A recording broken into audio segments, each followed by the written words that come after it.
யார் உன்னாலும் எப்போ வேணாலும் முதுகில் குத்துவாங்க, எப்போ வேணாலும் உன்னை அவமானப்படுத்துவாங்க, உன்னை ஏமாற்றுவாங்க, உன்னை யூஸ் அண்ட் த்ரோ யூஸ் பண்ணுவாங்க. இதனால் நொந்து போய் நிற்கிற பல பேருக்கு நான் இப்பயும் சொல்கிறேன், கொஞ்சோண்டு தோல்ல சாஞ்சு திரும்பி வந்தால் தப்பிச்சுக்கலாம், மடியில் படுத்தவங்க கூட தப்பிச்சுக்கலாம். ஆனால் டோட்டல்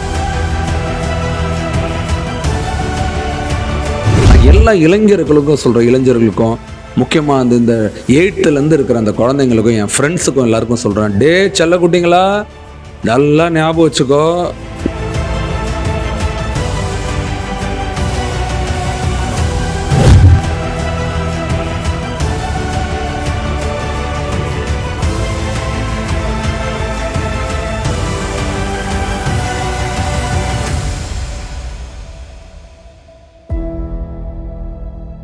சின்ன பசங்களா வெளியே பார்க்க ரொம்ப பெருசாக வளர்ந்துட்டீங்க, இன்னும் நிறைய பேர் சின்ன குழந்தைங்களாவே இருக்கீங்க. நான் ஏன் இந்த பதிவு ஒன்று கொடுக்குறேன்னா, ஒரு பெரிய அக்கறையிலையும் நீ நல்லா இருக்கணுன்ற அந்த எண்ணத்தில் தான் பேசுகிறேன். எங்கேயுமே ஒரு இடத்துல கூட நான் என்னோட கருத்தை நீ ஏற்றுக்கணுன்றது என்னோட தகவல் இல்லை.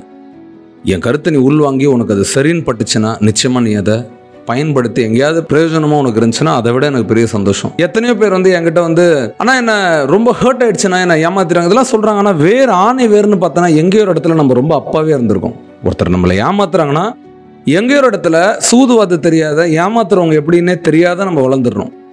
நிறைய நேரத்தில் நான் லேட்டஸ்ட் ஜென்ரேஷன், நான் டெக்னாலஜியெல்லாம் யூஸ் பண்ணுறது நீங்கள் தப்பே இல்லை, சூப்பராக இருக்கேன். ஆனால் இந்த மனிதன் இருக்கான்ல, மனுஷன், இவனை புரிஞ்சுக்கிறதுக்கு மட்டும் எந்த டெக்னாலஜியும் இன்னும் வரல.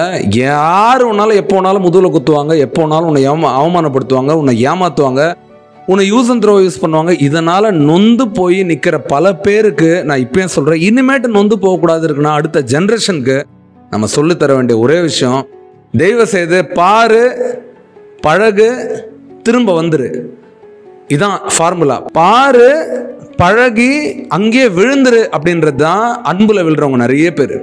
பாரு, பழகு, தெளிவு எடுத்துக்கோ, அதுக்கப்புறம் திரும்பி வந்தாதான் நீ தப்பிப்பன்றதை நான் புரிய வைக்கிறேன். இன்ஸ்டாகிராமில் எல்லாருக்குமே இப்போ இன்ஸ்டாகிராம் தான் 24/7. ஏன்னா என்னோட இன்பாக்ஸில் ஏதாவது வந்துச்சுன்னா நான் ரொம்ப லேட் எடுத்துக்கிறேன். ஏன்னா நான் கொஞ்சம் ஓல்டு ஜென்ரேஷன் தான், அது பரவாயில்ல. ஆனால் ஆழமான ஓல்டு ஜென்ரேஷன், நான் ஆழமாகவே சில விஷயங்களை கற்றுக்கிட்டு லேட்டஸ்ட் ஜென்ரேஷனுக்கு என்ன தேவையோ அதை சொல்லிக் கொடுக்குற முயற்சியில் தான் நான் இருக்கேன். இதில் சக்ஸஸ் ஆகிறேன்னா இல்லைன்னா எனக்கு கவலை இல்லை, என்னோட முயற்சி மட்டும் நடந்துக்கிட்டே இருக்கும். அந்த முயற்சியில் இதுவும் ஒன்று. இப்போது இன்ஸ்டாகிராமில் நீ என்ன பண்ணுற, ஒரு ரீல்ஸ் பார்க்குற, ஒரு மெசேஜ் பார்க்குற, நீ ஒரு மெசேஜ் பண்ணுற, இதெல்லாம் ஓகே. திடீர்னு உனக்கு எங்கேருந்தோ ஒரு மெசேஜ் வருது இன்ஸ்டாகிராமில், உனக்கு எங்கேருந்தோ திடீர்னு ஒரு மெசேஜ் வருது, ஹாய் அப்படின்னு. நீ உடனே அதை பார்க்குற, உள்ளே போய் ப்ரொஃபைல் பார்க்குற, ஃபாலோ பண்ணுற, அப்புறம் பார்க்குற, உள்ளே போனோடனே கொஞ்சமாக உனக்கு ஏதோ நார்மல் ப்ரொஃபைல் மாதிரி இருக்குது. அப்புறம் சேட் பண்ணுற, ஹாய் என்ன பண்ணுற, சாப்பிட்டையா, தூங்குனையா, என்ன ட்ரெஸ் போட்டுட்ருக்க, ரொம்ப லேட்டாக அதெல்லாம் வரும்.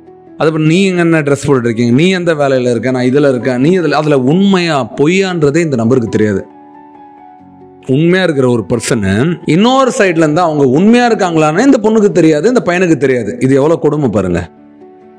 அதுலேயும் பார்த்தீங்கன்னா ரொம்ப ரியலிஸ்டிக்காக, ரொம்ப அன்பாக, ஒவ்வொரு இடத்துக்கும் லைக் பண்ணி, ஒவ்வொரு இடத்துக்கும் கமெண்ட் பண்ணி, ஒவ்வொரு இடத்துல ஃபாலோ பண்ணி, ஸ்டேட்டஸ் வச்சு, நீங்கள் பேசுறதெல்லாம் தூக்கி ஸ்டேட்டஸ் வச்சோன்னா உங்களோட இதயத்தில் கொஞ்சோண்டு இடத்த பிடிச்சி உங்ககிட்ட பழகி தினமும் மெசேஜ் பார்த்து, தினமும் கமெண்ட் பார்த்து எங்கேயோ ஒரு இடத்துல கமெண்ட்டும் வரல, இதுவும் வரல அப்படின்னா ஒரு ஏக்கம் வந்துடுற அளவுக்கு அந்த உறவு, உங்களுக்கு அந்த இன்ஸ்டாகிராம் உறவு இருக்குல்லையே, அது வளர்ந்துக்கிட்டு இருக்கு.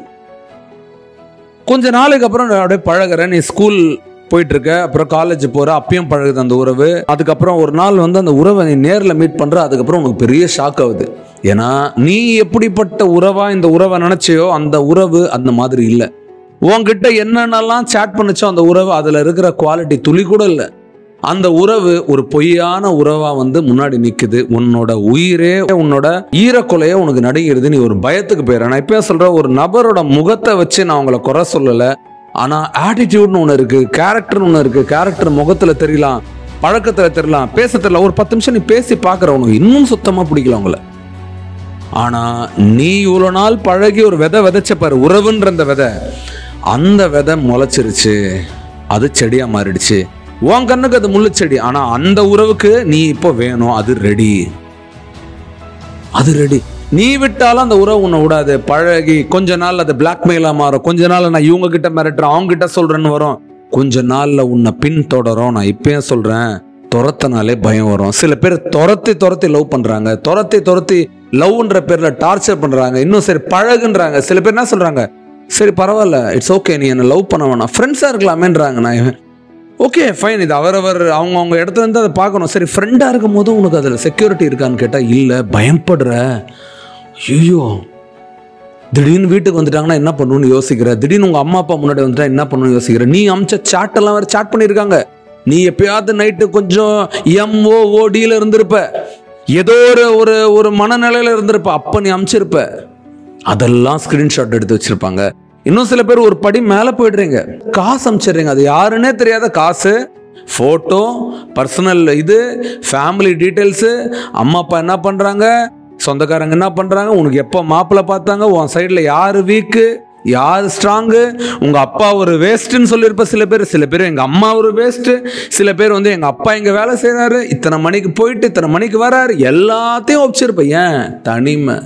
தனிமை வந்து எப்படி ஆயிடுதுன்னா இப்பெல்லாம் ரொம்ப மோசமான ஒரு டூல் ஆயிடுது. தனிமையில நிறைய பேர் வார்த்தையை விட்டுறீங்க, உடம்பு விட்டுறீங்க, நம்பிக்கையை இழந்துடுறீங்க, எல்லாத்தையும் இழந்து யாரு மேலேயோ போய் டிபெண்ட் ஆயிடுறீங்க. கொஞ்சோண்டு தோல்ல சாஞ்சு திரும்பி வந்தா தப்பிச்சுக்கலாம், மடியில படுத்தவங்க கூட தப்பிச்சுக்கலாம். ஆனா டோட்டல் உடம்பு எடுத்துட்டு போய் இன்னொரு மேல போய் சாஞ்சிட்டு அப்படின்னா தப்பிக்கிறது கொஞ்சம் கஷ்டம். எந்த லெவல்ல அப்படின்னா, அது வந்து ஒரு சரியான ஒரு நபர், அவரும் ஒரு ஓகே ஒரு டீசென்டான மனுஷன், இல்லை அந்த அம்மா ஒரு டீசென்டான ஒரு உறவு அப்படின்னா ஓகே, மியூச்சுவலா நம்ம வந்து பிடிக்கலாம்னா வெளியே வந்துடலாம். ஆனா சில பேர் பிளான் பண்ணுவாங்க, பிளான் பண்ணி மீனை பிடிக்கிற மாதிரி, பிளான பண்ணி மானை பிடிக்கிற மாதிரி, பிளான பண்ணி மேனை பிடிப்பாங்க. அப்படி பிடிக்கும் போது நீ அந்த வலையில மாட்டிட்டு அப்படின்னா உனக்கான கான்சிக்வன்ஸை நீ அனுபவிச்சுதான் ஆகணும். உங்க தவறுக்கான பின் விளைவுகளை இன்னொருத்தர் அனுபவிப்பாங்கன்னு நினைச்சா நம்பாதீங்க. நியூஸ் பேப்பர்ல தினமும் எடுத்து பாருங்க, ஆயிரக்கணக்கான நியூஸ் இருக்கு. சமீபத்தில் ஒரு சின்ன ஆர்டிக்கல் நான் படிச்சேன். ஒரு நபர் வந்து இன்ஸ்டாகிராம்ல ஒரு பொண்ணு கிட்ட சாட் பண்றாரு. அதுக்கப்புறம் என்ன ஆகுது, அந்த பொண்ணு 12th முடிச்சுட்டு குழந்தை சர்டிபிகேட் வாங்கிட்டு வருது பாரு, பள்ளி முடிச்சு. அதுக்கப்புறம் அவரை பின்தொடர்ந்து அந்த பொண்ணை கூட்டிட்டு போயிட்டு, அவரு கொஞ்சம் வயசானவர், அவர் என்ன பண்றாரு, அந்த பொண்ணை கல்யாணமே பண்ணிடுறாரு. அவங்க அம்மா அப்பாவோட நாலேஜே இல்லாது. திருப்பி அவங்க அம்மா அப்பா என்ன பண்றாங்க, கேஸ் போடுறாங்க, போலீஸ் கம்ப்ளைண்ட் கொடுக்குறாங்க. அதுக்கப்புறம் உங்களுக்கு தெரியும், சட்டம் தன்னோட வேலையை பார்க்கும், யாரு நிரபராதி யாரு குற்றவாளின்றது அது சொல்லும். சரி ஓகே, நான் என்ன சொல்றேன், எங்க தொடங்குச்சு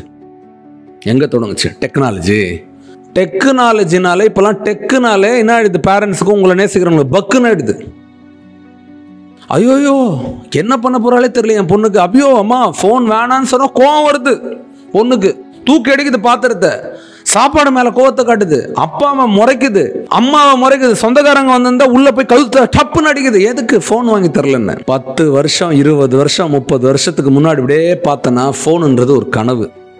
எங்கேயோ பார்டர்ல ஆர்மி மேனா இருப்பாரு, அந்த அம்மா அங்கிருந்து கால் பண்ணா கூட இங்க போன் இருக்காது அவங்க கிட்ட, ரொம்ப டஃப். லோக்கல் பிசிஓல பேசுவாங்க, இல்ல ஒரு ஜமாத்துண்டு போன் இருக்கும் 1100 மாதிரி குட்டி போன், அதுல பேசுவாங்க. அப்படிதான் போச்சு காலம்.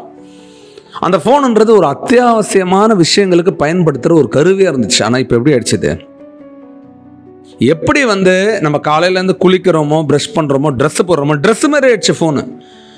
ட்ரெஸ் இல்லாத கூட ரோட்டுக்கு போயிடலாம், போன் இல்லாத ரோட்டுக்கு போற மனநிலைக்கு அவன் இல்லை. இப்படி ஒரு சூழல்ல இந்த போனு இதை எப்படி யூஸ் பண்ணணும், சோஷியல் நெட்வொர்க் எப்படி யூஸ் பண்ணணும் உங்களுக்கு தெரியல. ஒரு பட்டனை மாத்தி போட்டா, பாத்ரூம்ல உட்காந்துருக்க நீ டாய்லெட்ல, ஒரு பட்டனை மாத்தி போட்டா நீ எங்க இருக்கிற அந்த தெரியும், உன் டாய்லெட்டும் உன் கால்லாம் தெரியும். அப்படி உட்காந்து நீ வெஸ்டர்ன் டாய்லெட்ல உட்காந்து போனை பார்த்தனா, ஒரு சின்ன பட்டன், அதுவே தெரியாது, ஒரு இன்னொரு பட்டன் பிரஸ் பண்ணா லைவ் போயிடுவேன்.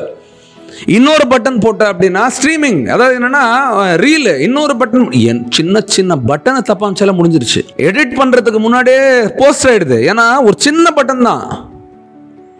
இவ்வளோ டேஞ்சரான விஷயத்துல நீ டேஞ்சரான பீப்புளுக்கு எங்கேயாவது போய் மாட்டி பண்றதுக்காக தான் உன் மேல அன்பு இருக்கிறவங்களெல்லாம் உன்னை டேஞ்சர்மா வேணாமான்றாங்க. ஆனா உனக்கு என்ன ஆகுது, அதை உனக்கு அந்த உறவே டேஞ்சரா நீ பாக்குற. அப்பா நீ எனக்கு அப்பாவே இல்லை, அம்மா நீ எனக்கு அம்மாவே இல்லை. இப்பெல்லாம் அம்மா அப்பெல்லாம் பயப்படுறாங்க குழந்தைங்கிட்ட. என்ன பண்ணுவாங்க, சாப்பிட்றதுக்கு ஃபோன் கொடுத்துட்றாங்க, டிவி பார்க்க வச்சிடுறாங்க. சரி ஓகே, பாஸ்ட் விட்டுறலாம். இந்த நிமிஷத்துலேருந்து நான் எல்லா இளைஞர்களுக்கும் சொல்கிறேன், இளைஞர்களுக்கும் முக்கியமாக இந்த 8th இருக்கிற அந்த குழந்தைங்களுக்கும் என் ஃப்ரெண்ட்ஸுக்கும் எல்லாருக்கும் சொல்கிறேன், டே செல்ல குட்டிங்களா, நல்லா ஞாபகம் வச்சுக்கோ, உன்னை சந்திக்க போகிறது எல்லாம் குள்ள நரிங்களா வரும், சரியா, ரொம்ப டேஞ்சரான பாம்புங்களா வரும், ரொம்ப டேஞ்சரான மிருகங்களாக வரும். அது மனிதர்களே இல்லை, அதுக்கு உன் மேலே கருணையே இருக்காது. உன்னை சுயநலத்துக்காக பயன்படுத்துறதுக்காக அது பார்க்கும். அந்த இடத்துல நீ உன்னை ரொம்ப நேசிக்கிறவங்க ஒரு கையை கோத்துக்கிட்டு நீ ஃபோன் பார்த்தனா நல்லது கெட்டதான் உனக்கு சொல்லித்தரலாம். தப்பான உறவு கிட்ட போகும்போது உனக்கு அது சரியில்லைம்மான்னு உன்னை கைட் பண்ணலாம். ஆனால் இந்த கையை விட்டுட்டு உன் கண்ணை மூடிக்கிட்டு அவங்க எது சொன்னாலும் கேட்க மாட்டேன்னு உன் காதை மூடிக்கிட்டு சரியா வாயை மட்டும் நல்லா திட்டிக்கிட்டு அவங்கள நீ இன்னொரு இடத்துக்கு போய் அன்பு செலுத்தி தப்பான இடத்துல போய் மாட்டிக்கிட்ட அப்படின்னா, நான் இப்பயே சொல்கிறேன், சுடுகாடுக்கு போனவங்க கூட திரும்பி வந்துடலாம். ஆனால் பேட் பீப்புள் கூட போனோம் அப்படின்னா திரும்பி வரவே முடியாது. They will take you to the most dangerous, most worst, most unhappy moments in your life. உன்னை அந்த மாதிரி ஒரு மொமெண்ட் எக்ஸ்பீரியன்ஸ் பண்ணி உன்னை அங்கேயே காலி பண்ணிவிடுவாங்க, பார்த்துக்கோ. அப்போ இந்த நிமிஷத்துலேருந்து இந்த இன்ஸ்டாகிராமில் உட்காந்து தெரியாதவனுக்கு சேட் பண்ணுறது, தெரியாதவனுக்கு அவங்கக்கிட்ட வந்து ரிலேஷன்ஷிப்பை பில்ட் பண்ணுறது, அந்த வேலையை மட்டும் வச்சுக்காத. அது உன்னை நிச்சயமாக வேற ஒரு இடத்துல போய் தள்ளிடும். அந்த உறவு அங்கே இருக்கவங்க யாருன்னே தெரியாது உனக்கு. இது ஆனால் வீடியோக்காக பேசுகிறேன் அப்படிலாம் இல்லவே இல்லை. எனக்கு தோணுச்சு இது உனக்கு சொல்லணுன்னு, அதனால் இன்றைக்கி இதை பேசுகிறேன். இன்றைக்கி ஏதாவது ஒன்று தோணும், அதை நாளைக்கு ஒன்று பேசுவேன். ஓகே, உடம்பு பார்த்துக்கோ. வாய்ப்பு கொடுத்த அனைவருக்கும் தேங்க்ஸ். தேங்க்யூ.